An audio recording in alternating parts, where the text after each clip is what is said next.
Right, here's a AQA paper. It's GCSE Combined Science Trilogy. It is physics and it's paper 1 foundation tier. It's from May 2018 and you'll get 1 hour and 15 minutes in the exam to do it, and it's worth 70 marks in total. Right, let us show you how to answer these questions. Question 1. There are many different energy resources. Which 2 energy resources are renewable? Tick 2 boxes. So biofuel is renewable and so is geothermal. Part 2. Some non-renewable energy resources are more reliable than others. Which statement correctly describes a reliable resource? Well, if it's reliable, it means it is predictable. Part 3. Figure 1 shows a wind farm. The total power output of the wind farm is 19.6 megawatts. All of the wind turbines have the same power output. What is the power output of one wind turbine? So just count the number of wind turbines, there's 7 of them, and divide 19.6 megawatts by the 7 turbines, and that comes out as 2.8 megawatts. Part 4. Give 2 reasons why people might not like having wind turbines near their homes. The common answer is visual pollution, which basically means it doesn't look nice. Noise pollution, because the blades are spinning. Some people think they're dangerous to birds, which of course they are if the birds fly into the spinning rotors. And it may lower your house price. Instead of looking out across to the beautiful sea, your view is now impaired by the wind turbines.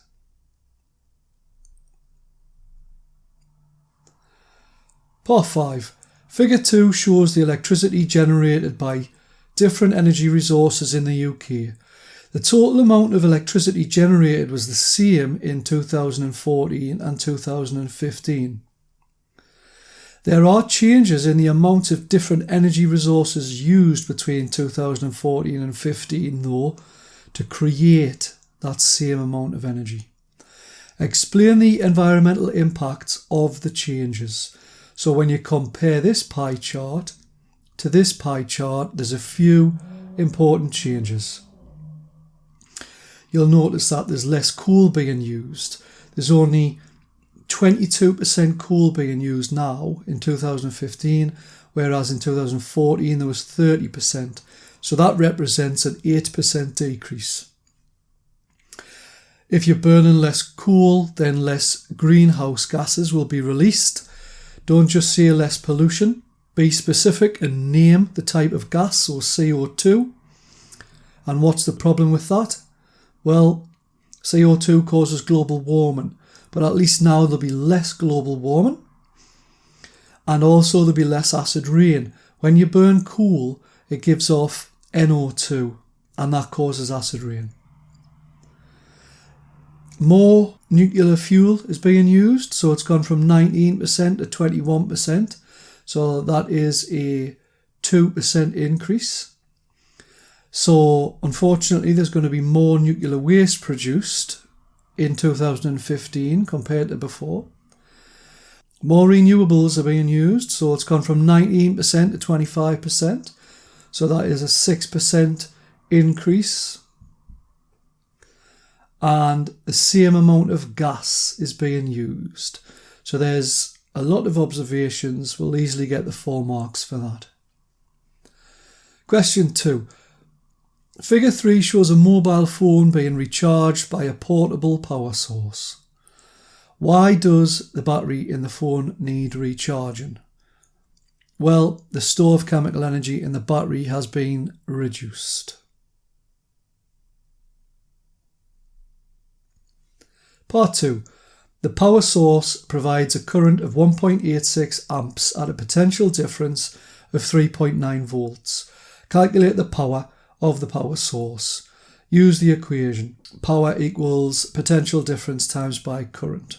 So we've got the current, we've got the voltage, we just need to work out the power.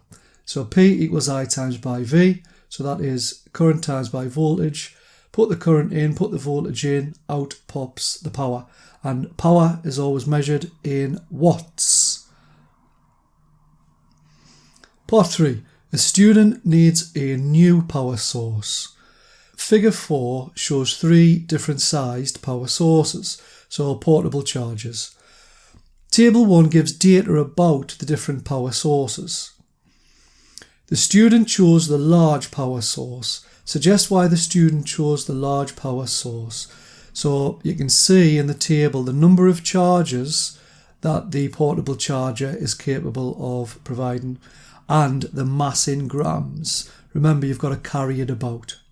So we're looking for what has got a decent amount of charges and doesn't have too much mass. And that's the large one. So the large power source gives 5 times as many charges compared to the compact power source, yet it's only twice the mass.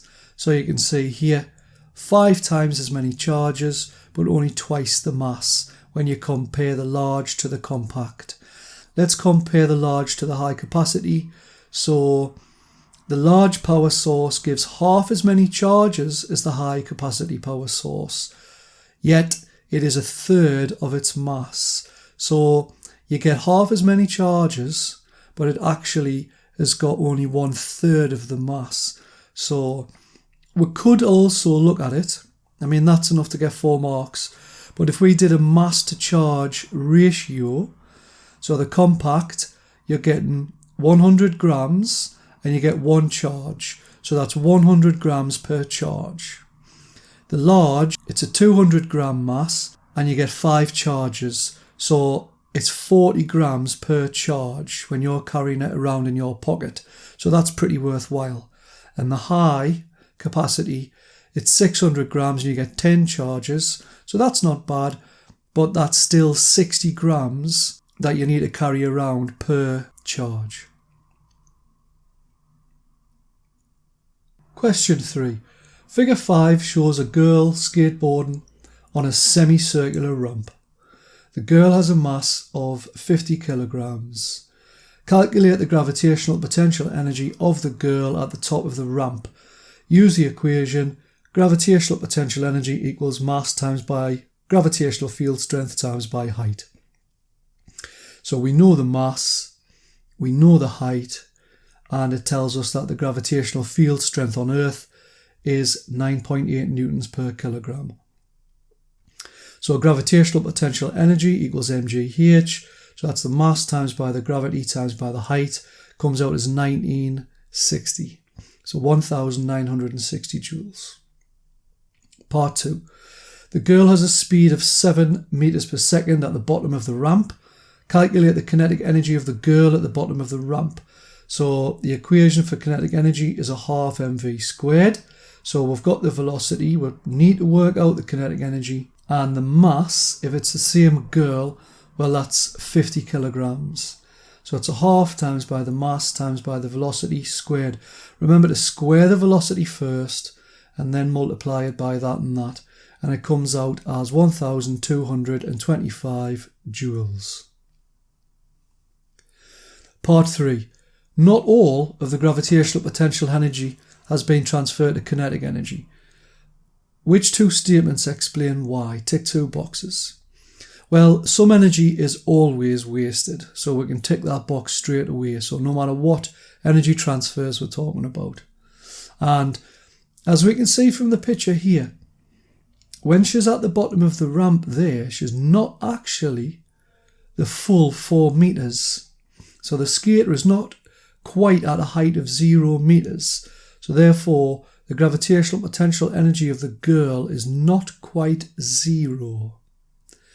So that's why not all of the gravitational potential energy that she's got at the top here will get transferred into kinetic energy at the bottom. She would have to come right the way down to this part here at a height of 0. So the height is the full 4 meters. If the height's only to there, well, I don't know what that is. That's about 3.5 meters, 3.6 meters. That just fell. Part 4. Explain how lubricating the wheels of the skateboard can increase the speed of the girl. Use ideas about energy in your explanation. 3 marks. Well, lubricating the wheels will reduce the friction, so the wheels can spin faster because less energy will be wasted as heat, so more energy will be usefully transferred into kinetic energy.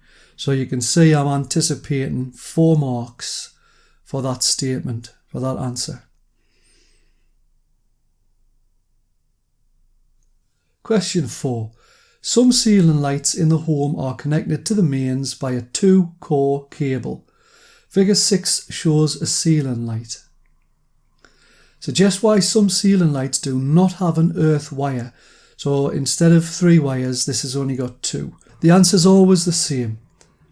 If the casing is plastic, plastic is an insulator, so it won't become live and there's no chance of an electric shock. It's what we call double insulated. And that doesn't matter what kind of component it is. It could be a kettle or it could be a toaster. If it's made out of plastic, the answer is always the same.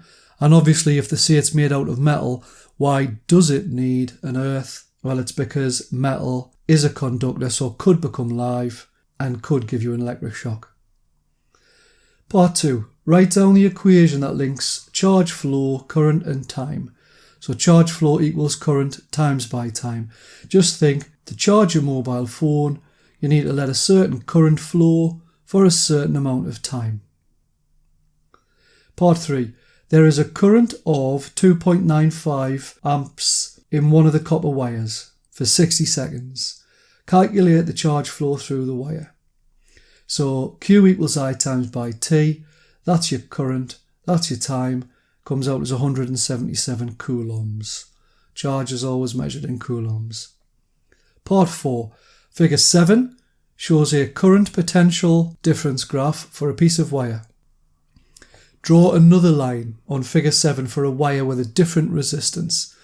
So this wire is an ohmic conductor, which means it obeys Ohm's law, which means that if the voltage gets bigger, the current gets bigger proportionally. And it goes through 0, 0. So the line that we need to draw, once again, has to be a straight line, just like the first line. It has to have a positive gradient, which means it's going up from bottom left to top right, and it needs to go through the origin, 0, 0. So I've just drew a line going there like that. You could have had a straight line coming down here like that. Some fuses have thin pieces of copper that melts if the current is too large. Draw the circuit symbol for a fuse. So it just looks like a resistor, fixed resistor, but it's got a wire going through the middle of it. I've got a nice video all to do with the circuit symbols. Click the link. Part 6. Describe how the movement of the copper particles in the wire change when the copper melts. Okay, so at first it's a solid. So at first the copper particles can only vibrate about fixed positions. It's a regular arrangement, which means the copper particles will be in nice neat rows. Once the solid melts into a liquid, the copper particles are now free to move around in random directions. You probably didn't need to say in random directions, but just in case it was worth more than 2 marks next time, I've popped it in. Question 7. Old copper wires are melted when they are recycled. Calculate the energy needed to melt 500 kilograms of copper at its melting point. Specific latent heat of fusion of copper is 200 kilojoules per kilogram. So that's 200,000 joules per kilogram. Use the physics equations sheet. So when you look on the sheet, this is the equation you're looking for. Thermal energy for a change of state is the mass times by the specific latent heat. So E equals M times by L. You'll notice every time that they give me a quantity, I write down what the symbol for it is. So that's your mass, and that was your specific latent heat, which is L. And your answer comes out as 100 million joules. Question 5. Radioactive nuclei can emit alpha, beta or gamma radiation. Which type of radiation is the most penetrating? I've got a nice video all to do with the types of radiation. So the most penetrating is gamma. Which type of radiation is the most ionizing? That's alpha. And which type of radiation has the longest range in air, so it can travel the furthest in air? That's gamma. When radioactive isotopes in the Earth's crust decay, they release energy. The decay causes the heating of rocks in the crust. Figure 8 shows the decay of uranium-238 into thorium-234. Complete Table 2 to show the number of neutrons and protons in the nuclei. So uranium-238, that's got 92 protons, as you can see from here. This top number is the mass number, which of course tells us the number of protons and neutrons, because electrons don't have mass. Well, not much anyway. And this bottom number is the atomic number, which is the number of protons. So we just read that 92 directly from that bottom number. And for thorium, they want to know the number of neutrons. So to get the number of neutrons, you do A take away Z. If this number, the top number here, A, is the number of protons and neutrons, and Z is just the number of protons, that's why if you take Z away from A, you'll just get the number of neutrons. So 234 take away 90 gives us the 144. Part 5. Geothermal power stations pump water through heated rocks. The temperature of the water increases from 20 degrees C to the boiling point of 100 degrees C. So that's a change in temperature of 80 degrees C. Calculate the change in thermal energy when the mass of the water is 150 kilograms. So that's our mass. That's the specific heat capacity. It says use the physics equations sheet in order to work out what equation you need to know. So the change in the energy is mc times by the change in the temperature. So that was your mass, that was your specific heat capacity, and that is the change in temperature. So it comes out as 50,400,000 joules. Question 6. Figure 9 shows two models of the atom. Write the labels on figure 9. Choose the answers from the box. So this is pointing to something negative, which is always an electron. This is the plum pudding model, so this entire thing is supposed to be the atom. This is the nucleus because it's the nuclear model, and that is pointing to the orbit of an electron. Part 2. Explain why the total positive charge in every atom of an element is always the same. Well, positive charge comes from protons. Every atom of an element has the same number of protons, so they'll have the same total positive charge.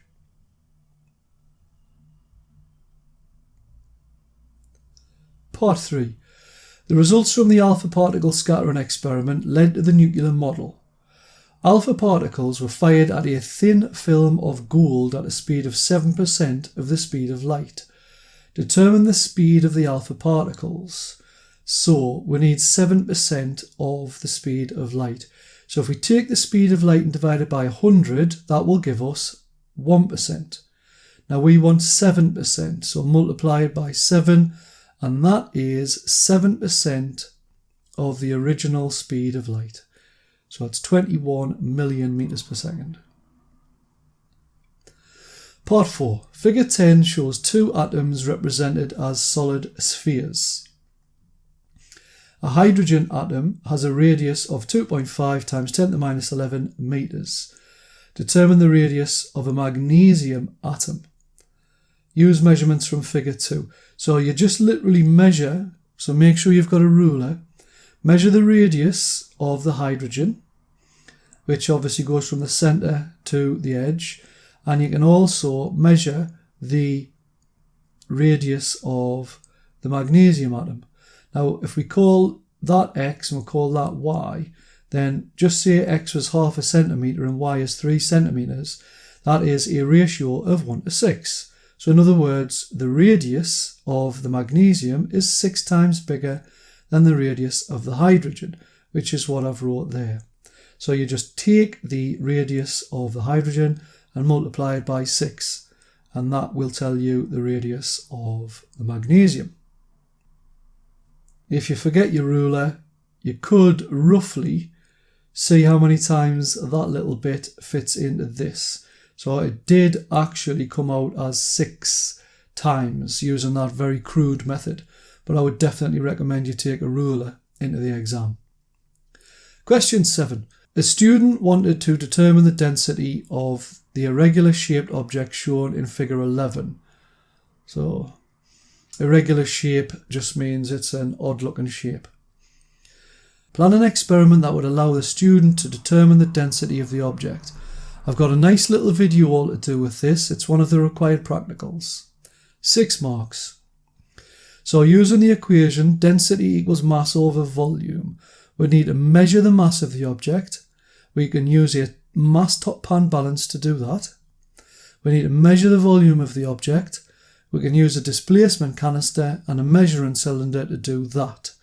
Now it's worth 6 marks, so there is quite a bit of information there already, but just to make sure we get all 6 marks, I've explained how to use a displacement canister. So you'd fill the canister with water, level to the spout, that's the spout there where the water comes out. So you can see I've filled it full of water up to the spout. Place the object into the canister and then collect the displaced water from the spout in the measuring cylinder. So as you lower that object into the water is going to raise and it's going to dribble out here. So we obviously just catch the dribbles.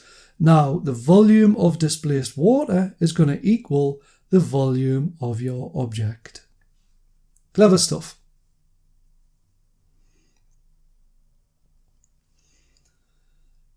Question 7, part 2. Another student did a similar experiment. He determined the density of 5 common plastic materials. That's the table of the results. Figure 12 shows the results plotted in a bar chart. Complete figure 12. You should write the correct scale on the y-axis and draw the bars for polyester, polystyrene and PVC. So you can see from here, nylon is 1000 and acrylic is 1200. So nylon goes up to that line there, so that must be 1000, which would mean that going from there to there will be 500. So it must mean each one of these large 10 blocks is 500, which means that each little block, each little square is 50. So polyester is 1380. So there's 1000, there's 1250, there's 1300, 1350.